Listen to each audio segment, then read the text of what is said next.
This week on Inside Boulder News, the city shares water conservation tips, a new partnership provides transitional jobs for the homeless and unemployed, and police warn the public about an increase in auto thefts.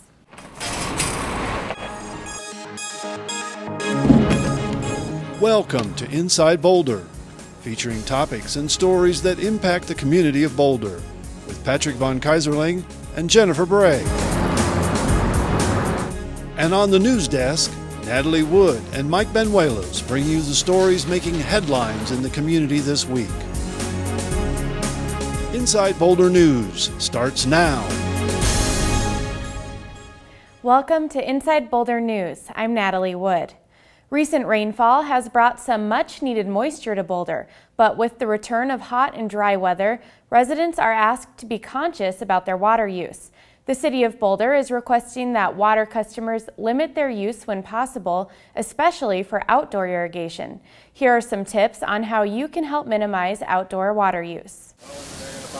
With the persistent hot and dry weather that we've had over the last few months, it's always a good reminder to continue to conserve water. It helps us safeguard our water system and our water storage. So although our storage supplies tell us that we're not in a drought, it's a good measure to move forward and conserve water as much as we can. A lot of times customers think that they're actually helping their grass better survive dry conditions when they water every day, and that's not always the case. In fact, when we water less frequently, deeper, and especially when we cycle through that watering, we actually can improve the grass's ability to make the grass more drought tolerant.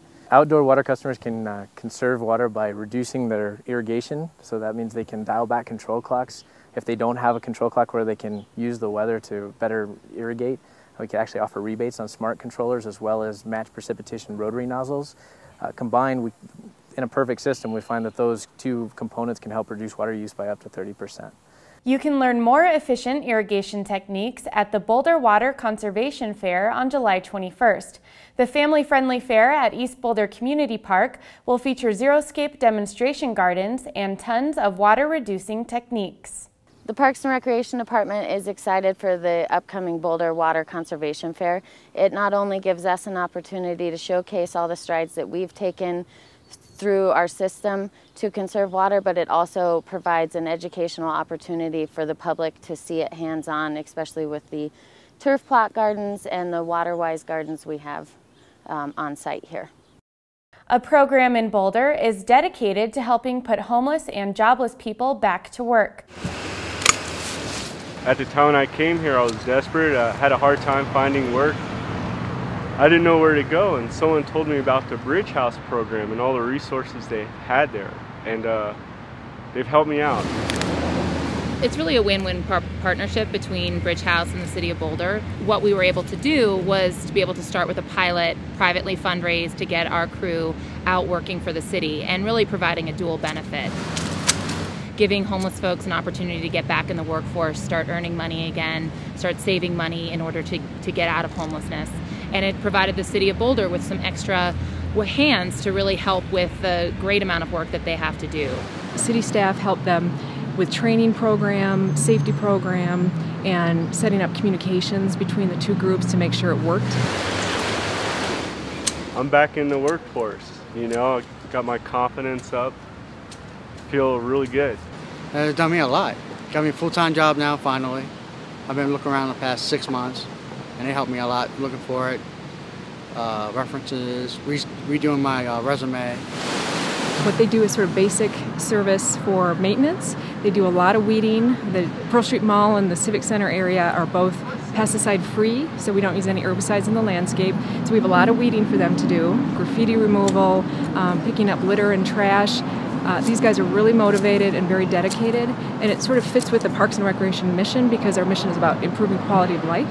So we're not only getting a benefit from the Ready to Work crew as far as some extra maintenance work and basic services from them, we're also helping them improve quality of life and quality of life for our whole community. It's really remarkable just how the opportunity to work can change people's lives. Got me on my feet, I'm ready to roll. Come on, let's go. Bridge House based this program on other successful transitional employment programs around the country. The result is reduced chronic joblessness and homelessness and improved self-sufficiency. You can get involved with the Ready to Work program by contracting them for your company's maintenance or landscaping. You can also make a donation on the Bridge House website. Vehicle thefts are on the rise in Boulder, and police are warning the public to take precautions. People reported 53 stolen vehicles between January and July this year, a rise from the 46 vehicles stolen during the same period last year. Most of the vehicle thefts have several things in common, including unlocked doors or open windows. Boulder Police Detective Kip Euler says thieves are usually looking for an easy steal. If you think about it, it really doesn't take long to test a door, and feel it. You could just be walking by and lift up the door handle, nobody'd be the wiser. And some folks just act like they belong in that car. Many of these car thefts wouldn't have occurred if victims had simply followed some of these tips. Take your valuables with you. Remember not to leave a spare key in your glove box. Make sure your windows are rolled up and lock your doors. Don't make it easy for somebody to victimize you. If you have to leave them in the car, lock them in the trunk, or put them under the seat where they're not readily visible from somebody walking by. Report suspicious activity. If you see somebody coming down your block and they're trying car doors, or you see them going through cars and they've got a backpack, you see somebody you don't recognize in your neighbor's car, near your neighbor's car, there's no harm in calling us. We'd rather have an opportunity to contact those individuals, and if you don't call, we don't get that opportunity many times. So far this year, Boulder police have made 13 arrests for auto theft and recovered 81% of stolen vehicles. However, many of the recovered vehicles were so severely damaged that they were undrivable. Police are asking the public to report stolen vehicles or suspicious activity to 911 or the non-emergency dispatch number. Thanks for watching Inside Boulder News. Stay in touch with us on Facebook by submitting news tips and questions. Just search for City of Boulder Channel 8. More Inside Boulder is next.